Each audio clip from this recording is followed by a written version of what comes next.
आज हम बाइबल की 5 ऐसी भविष्यवाणियों के ऊपर अपना ध्यान केंद्रित करने जा रहे हैं जो सीधे तौर पर हमको इस बात के संकेत प्रदान कर रही हैं कि प्रभु यीशु मसीह के वापस आने का समय हो गया है और अब कलीसिया को भी अपनी कमर कस के तैयार हो जाने का समय आ गया है। तो द वॉचर्स में आज हम ऐसी 5 भविष्यवाणियों को देखने जा रहे हैं जो सीधे तौर पर यीशु के दूसरे आगमन का संकेत हमको प्रदान कर रही हैं।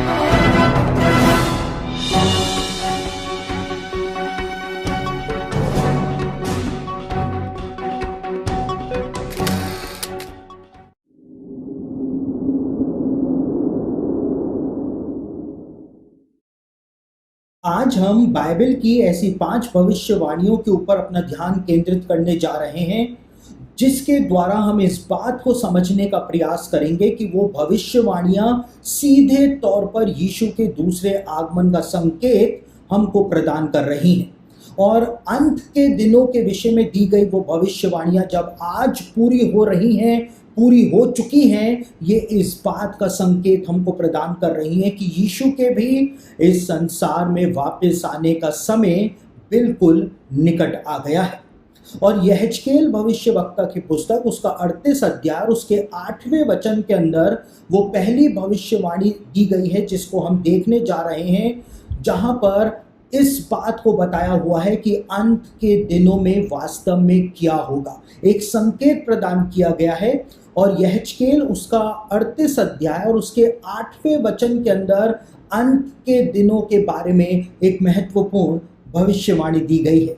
और यहेजकेल उसका 38 अध्याय उसके 8वें वचन में यह लिखा हुआ है, बहुत दिनों के बीतने पर तेरी सुधि ली जाएगी और अंत के वर्षों में तू उस देश में आएगा जो तलवार के वश से छुड़ाया गया होगा और जिसके निवासी बहुत सी जातियों में से इकट्ठे होंगे, अर्थात तू इज़राइल के पहाड़ों पर आएगा। यहेजकेल की पुस्तक के 38वें अध्याय में यहेजकेल के द्वारा एक बड़े युद्ध की भविष्यवाणी दी हुई है और ये युद्ध कब होगा इसके विषय में यहेजकेल ने बताया है कि यह अंत के वर्षों के अंदर होगा। और अंत के वर्षों में भी कब होगा, जब यहूदी लोग जो हैं वो बहुत सारे देशों से वापस से इज़राइल के अंदर जमा होंगे, इकट्ठे होंगे। इस बात को यहाँ पर यहेजकेल के द्वारा बताया गया है और यहाँ पर लिखा है कि यहूदियों को तलवार के वश से छुड़ाया जाएगा, उनके देश को तलवार के वश से छुड़ाया जाएगा और जाति जाति में से, देश देश में से यहूदी लोग वापस से जमा होंगे। और इसीलिए लिखा हुआ है कि वो सारी सेनाएं जो हैं वो उस देश के ऊपर चढ़ाई करने के लिए आएंगे जो तलवार के वश से छुड़ाया जाएगा और जिसके निवासी सारी जातियों में से जमा होंगे, अर्थात वो इज़राइल के बारे में वहां पर बात कर रहा था।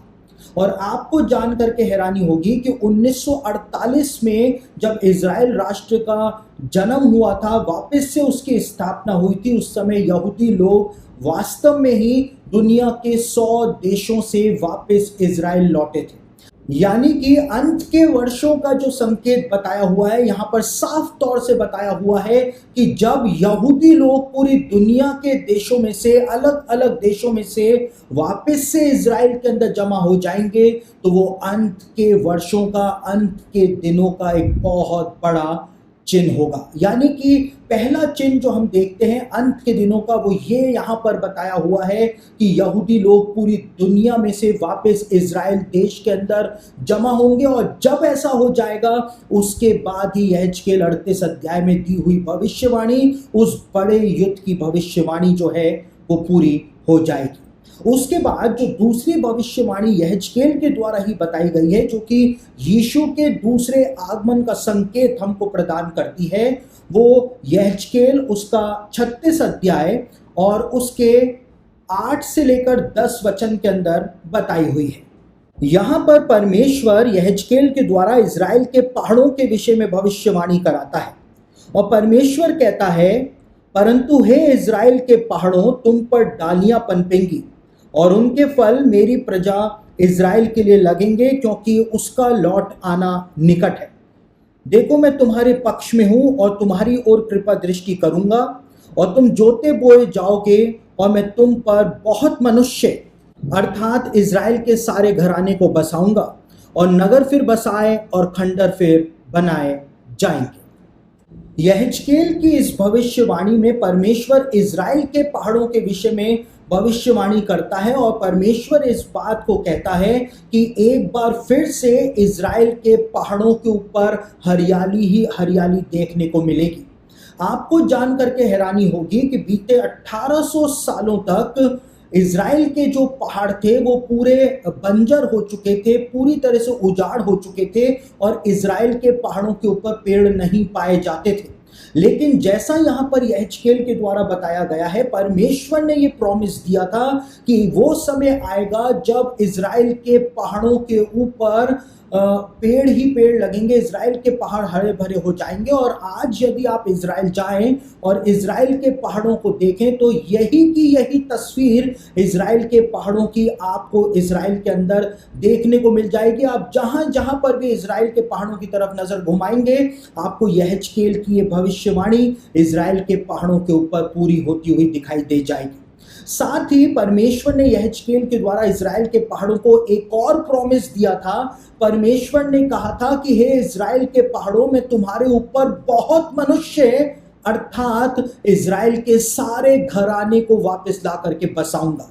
और 1948 में जब इज़राइल देश का वापस से निर्माण हुआ, उसके बाद से यहूदियों की जनसंख्या जैसे जैसे इज़राइल के अंदर बढ़ती चली गई, आज आप इज़राइल जाएं तो इज़राइल के पहाड़ों के ऊपर आपको यहूदी लोग, आपको इज़राइली लोग बहुतायत से फ्लैट्स बना करके, अपार्टमेंट्स बना करके वहां पर रहते हुए दिखाई देंगे। और यहेजकेल की ये भविष्यवाणी ना केवल गलील की झील के किनारे, ना केवल नाजरत के अंदर, ना केवल यरूशलेम के अंदर, लेकिन आपको इज़राइल के सारे पहाड़ों के ऊपर यहेजकेल की ये भविष्यवाणी जो है वो पूरी होती हुई दिखाई दे जाएगी।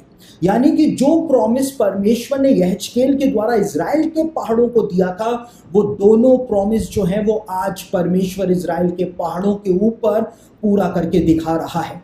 और यहूदी रब्बी जो है उनका ये कहना रहा है, 1000 साल पहले से ही यहूदी रब्बी इस बात को कहते हुए आए थे कि जब यहेजकेल की ये भविष्यवाणी इज़राइल के पहाड़ों के ऊपर पूरी हो जाएगी, ये वो समय होगा जब मसीह भी इस संसार के अंदर बस प्रकट होने ही जा रहा होगा।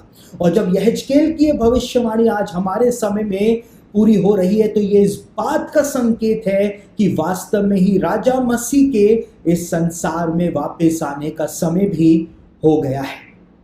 और यहेजकेल की पुस्तक के इसी अध्याय में, इसी 36वें अध्याय में एक और भविष्यवाणी परमेश्वर ने अंत के दिनों में क्या होगा उस विषय में प्रदान करी थी। उसको भी हम पढ़ लेते हैं।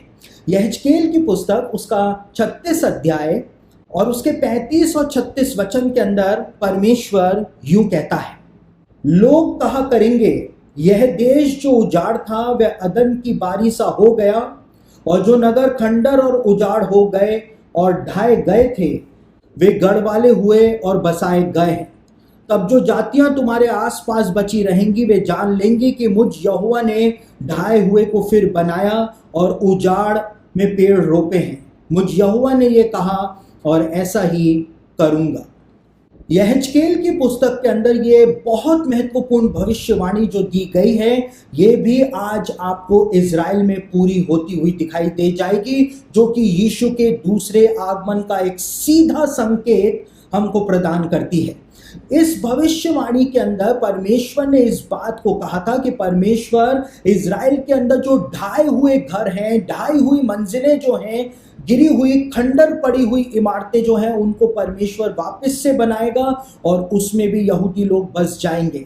और आप जब आज इज़राइल जाएं तो आपको इज़राइल के खंडरों के अंदर भी यहूदी लोग बसे हुए दिखाई देंगे। खंडरों को फिर से बना करके यहूदी लोग उन प्राचीन घरों में भी आज वापस से रहना शुरू हो चुके हैं। और यरूशलेम इसका सबसे बड़ा उदाहरण है।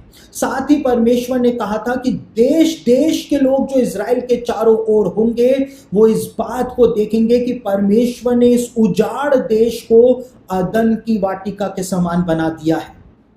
इज़राइल देश जो कि पूरा का पूरा बंजर रहा लगभग 1900 सालों तक, उस इज़राइल देश को देखने के लिए आज विश्व के बड़े बड़े मंत्री जाते हैं, क्योंकि पूरा इज़राइल जो है वो अदन की वाटिका के समान आज हो गया है। क्योंकि परमेश्वर ने कहा था कि मैंने ही उजाड़ बियाबान रेगिस्तान के अंदर पेड़ों को रोपा है। परमेश्वर ने कहा था कि मैंने ही ऐसा कहा है और मैं ऐसा ही करूंगा, और बिल्कुल वैसा का वैसा आपको आज इज़राइल के अंदर देखने को मिल जाएगा। जहां इज़राइल एक रेगिस्तानी देश हुआ करता था, उजाड़ देश हुआ करता था बीते 1900 सालों तक, लेकिन आज अदन की वाटिका के समान हरा भरा परमेश्वर ने पूरे इज़राइल को बना करके दिखा दिया है। और यहेजकेल की ये भविष्यवाणी जो है वो यथार्थ रूप में, लिटरल रूप में आज इज़राइल के अंदर पूरी होती हुई आपको दिखाई दे जाएगी। और यहूदी रब्बियों का प्राचीन काल से ही ये कहना रहा है कि जब यहेजकेल की ये भविष्यवाणी भी पूरी हो जाएगी, ये इस बात का सिग्नल होगा कि मसीह इस संसार में बस प्रकट होने जा रहा है। और जब ये भविष्यवाणी आज हमारे समय में पूरी हो रही है, ये इस बात का प्रमाण है कि वास्तव में ही यीशु के दूसरे आगमन के बिल्कुल निकट हम पहुंचते चले जा रहे हैं। उसके बाद जो चौथी भविष्यवाणी जिसको हम देखने जा रहे हैं, जो यीशु के दूसरे आगमन का संकेत हमको प्रदान कर रही है। और आज पूरी दुनिया के अंदर जब उथल पुथल मची हुई है कि इज़राइल और फिलिस्तीन के बीच में वापस से विवाद शुरू हो गया है, गोलाबारी दोनों ओर से हो रही है, पूरी दुनिया जो है वो सकते में है कि कहीं इस घटना की वजह से, दोनों की लड़ाई की वजह से विश्व में तीसरा विश्व युद्ध ना छिड़ जाए। उस विषय में भी एक भविष्यवाणी जो है वो जकरिया भविष्यवक्ता की पुस्तक में दी हुई है। और जकरिया भविष्यवक्ता की पुस्तक, उसका 12 अध्याय और उसके दूसरे वचन के अंदर ये भविष्यवाणी दी हुई है। परमेश्वर यरूशलेम के विषय में कहता है, देखो मैं यरूशलेम को चारों ओर की सब जातियों के लिए लड़खड़ा देने के मद का कटोरा ठहरा दूंगा। जकरिया भविष्यवक्ता की पुस्तक के अंदर परमेश्वर ने यरूशलेम के विषय में इस बात को कहा था कि मैं यरूशलेम को अंत के दिनों में एक लड़खड़ा देने वाला मद का कटोरा बना दूंगा, मदिरा का कटोरा बना दूंगा। यानी सारे देश जो हैं वो यरूशलेम के लिए उसी तरह से लालच करेंगे जैसे एक पियक्कड़, एक शराबी मदिरा के लिए लालच करता है। उसी प्रकार से दुनिया के सारे देशों का हाल यरूशलेम के लिए हो जाएगा। सबको यरूशलेम का ही लालच होगा। और आज हम देखते हैं कि यहूदी लोग जो हैं उनको भी यरूशलेम चाहिए, क्योंकि उनको भी यरूशलेम का लालच है। पैलेस्टीनियंस जो हैं उनको भी यरूशलेम चाहिए, क्योंकि उनको भी यरूशलेम का लालच है। दूसरे जो देश हैं जैसे कि यूनाइटेड नेशंस ऑर्गेनाइजेशंस जो है वो अपना इंटरनेशनल सिटी जो है यरूशलेम को बनाना चाहती है, तो उनको यरूशलेम चाहिए। और भी जो दूसरे देश हैं उनको भी यरूशलेम चाहिए। दुनिया के सारे देश जो हैं वो यरूशलेम को लेकर के आज लालच करते चले जा रहे हैं। और साथ ही साथ जकरिया की इसी भविष्यवाणी में आगे परमेश्वर ने कहा था कि जो भी अंत के दिनों में यरूशलेम को उठाने की कोशिश करेगा, मैं यरूशलेम को इतना भारी पत्थर बनाऊंगा कि जो भी उसको उठाएगा वो अपने आप को घायल करेगा। यानी कि यदि यहूदी लोग यरूशलेम के खिलाफ जाएंगे, पैलेस्टीनियन यरूशलेम के खिलाफ जाएंगे, दुनिया का कोई सा भी देश यदि यरूशलेम के खिलाफ जाएगा, तो यरूशलेम के कारण परमेश्वर का दंड जो है उन सब के ऊपर आएगा। ये बात जो है वो जकरिया के अंदर लिखी हुई है। और आज हम देख रहे हैं कि इज़राइल और पैलेस्टीनियंस के बीच में जो बड़ा संग्राम छिड़ा हुआ है वो यरूशलेम के कारण ही छिड़ा हुआ है। और उस यरूशलेम की खातिर जो है वो कई सारे देश पैलेस्टीनियंस का साथ दे रहे हैं, कई सारे देश इज़राइल का साथ दे रहे हैं। पूरी दुनिया के लिए यरूशलेम जो है वो कप ऑफ ट्रेम्बलिंग बन चुका है, एक मदिरा का कटोरा जो है वो बन चुका है। जैसा कि जकरिया की भविष्यवाणी में लिखा हुआ है, अंत के दिनों में ऐसा होगा, जकरिया के द्वारा परमेश्वर ने कहा था, और बिल्कुल वैसा का वैसा आज हमारे समय में हो रहा है। लेकिन यशाया ने एक और बहुत महत्वपूर्ण भविष्यवाणी करी थी इज़राइल के विषय में ही, जो यीशु के दूसरे आगमन का साफ संकेत हमको प्रदान करती है। यीशु ने मत्ती रचित सुसमाचार के 24वें अध्याय के अंदर जो भविष्यवाणी अपने शिष्यों को दी थी, उसमें यीशु ने इस बात को कहा था कि जब अंजीर के पेड़ की डालियां कोमल होने लग जाएं, उसमें से कोपले निकलने लग जाए, तो तुम समझ जाना कि मैं वापस आने वाला हूं। और बाइबल के जो स्कॉलर्स हैं वो इस बात को बताते हैं कि अंजीर का पेड़ बाइबल की भविष्यवाणियों के अंदर इज़राइल देश, यहूदी जाति के प्रतीक के रूप में प्रदान किया गया। यानी यीशु ने इस बात को कहा था कि अंत के दिनों में इज़राइल देश वापस से अस्तित्व में आएगा, यहूदी जाति वापस से इज़राइल देश में फलेगी, फूलेगी, पनपेगी, और यही वो समय होगा, यही वो एग्जैक्ट टाइम होगा जब यीशु का दूसरा आगमन इस संसार के अंदर होगा। लेकिन यशाया ने एक और महत्वपूर्ण बात इस विषय के अंदर बताई। यशाया उसका 66 अध्याय और उसके 8वें वचन के अंदर वो महत्वपूर्ण भविष्यवाणी दी गई है। ऐसी बात किसी ने कभी सुनी, किसी ने कभी ऐसी बातें देखी? क्या देश एक ही दिन में उत्पन्न हो सकता है? क्या एक जाति क्षण मात्र में ही उत्पन्न हो सकती है? क्योंकि सिय्योन को प्रसव पीड़ाएं उठी ही थी कि उससे संतान उत्पन्न हो गए। यशाया के द्वारा इस भविष्यवाणी के अंदर परमेश्वर इस बात को पूछता है कि क्या कोई देश एक ही दिन के अंदर उत्पन्न हो सकता है? क्या कोई जाति क्षण मात्र में ही उत्पन्न हो सकती है? और परमेश्वर इस बात को कहता है, परमेश्वर दावा करता है कि ऐसा हो करके रहेगा। दुनिया का कोई भी देश जो है वो एक दिन के अंदर नहीं बना है। यदि आप यूनाइटेड स्टेट्स की बात करें तो यूनाइटेड स्टेट्स को यूनाइटेड स्टेट्स ऑफ अमेरिका बनने में कई शताब्दियां लगी।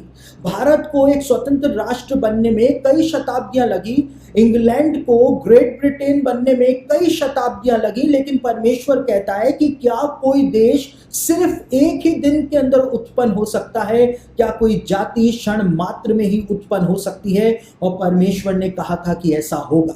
और वास्तव में इतिहास के अंदर यशाया की ये भविष्यवाणी पूरी हुई थी जब 14 मई 1948 को, यानी कि मई 14, 1948 को इज़राइल की वापस से स्थापना हुई थी। पूरी दुनिया के अंदर इज़राइल ही एकमात्र ऐसा देश है जिसकी स्थापना सिर्फ एक ही दिन में हुई है। और जैसे ही 14 मई 1948 की शाम को 4 बजे तेल अवीव के अंदर इज़राइल के पहले प्रधानमंत्री डेविड बेन गुरियन ने इस बात का ऐलान किया था कि अब हम एक स्वतंत्र राष्ट्र हैं, वैसे ही संयुक्त राष्ट्र संघ ने और अमेरिका ने, ग्रेट ब्रिटेन ने उस घोषणा के ऊपर मुहर लगा दी थी और इज़राइल एक ही दिन के अंदर एक राष्ट्र बन गया था, एक देश बन गया था। और परमेश्वर ने इस बात को कहा था कि सिय्योन की पीड़ाएं तो उठी ही थी कि उससे संतान उत्पन्न हो गए। और 15 मई 1948 के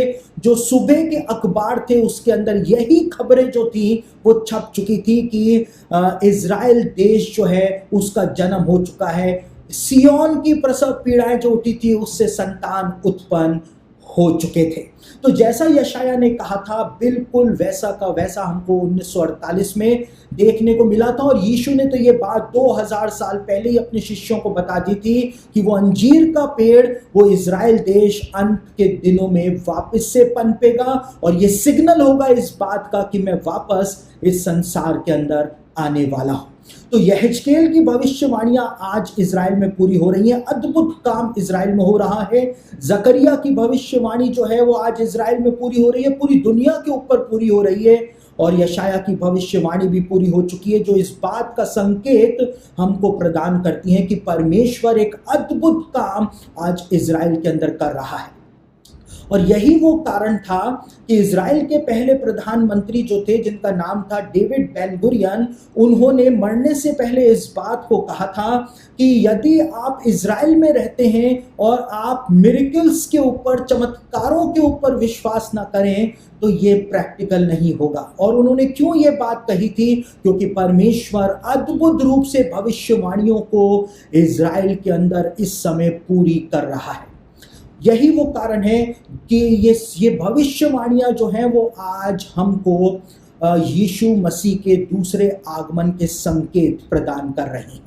और यही वो कारण था मेरे प्रियो, जब भारत के जो पहले प्रधानमंत्री थे उन्होंने 1948 में जब इजराइल बना था और 1950 में जब भारत ने इजराइल को अप्रूवल दिया था एक राष्ट्र के तौर पर, तो भारत के पहले प्रधानमंत्री पंडित नेहरू ने जैसे ही उन्होंने इजराइल को अप्रूवल दिया, पहले वो इजराइल को अप्रूवल देने को तैयार नहीं थे, लेकिन 2 साल बाद अचानक से ही उन्होंने अपने आप ही इजराइल को अप्रूवल दे दिया। और 1950 में जब उनसे पूछा गया पंडित नेहरू से कि आपने ऐसा क्यों किया, आपने क्यों इजराइल को अप्रूवल दिया, तो उन्होंने एक ही वाक्य बोला था और उन्होंने कहा था कि इजराइल एक सच है। Israel is a fact, Israel एक सच है। बाइबल की भविष्यवाणियों के आधार पर इजराइल का निर्माण हुआ है। इजराइल वास्तव में एक सच है जिसको कोई भी नहीं झुठला सकता है। तो ये सारी भविष्यवाणियां जो हैं वो मिल करके हमको यही बात बता रही हैं कि हम वास्तव में अब यीशु के दूसरे आगमन के बहुत निकट पहुंचते चले जा रहे हैं और कभी भी राजा यीशु बादलों पर सवार होकर के अपनी कलीसिया को लेने के लिए इस संसार के अंदर प्रकट हो जाएगा। और अब समय आ गया है कि हम अपने आत्मिक जीवन को यीशु के दूसरे आगमन के लिए तैयार करें। हम पूरी तरह से अपने जीवन को परमेश्वर के चरणों में समर्पित करें, क्योंकि वो समय निकट आ रहा है जिसकी बाट 2000 सालों से कलीसियाई युग के हर विश्वासी ने जो ही है, जब कलीसिया का बादलों पर उठाया जाना निश्चय ही होगा।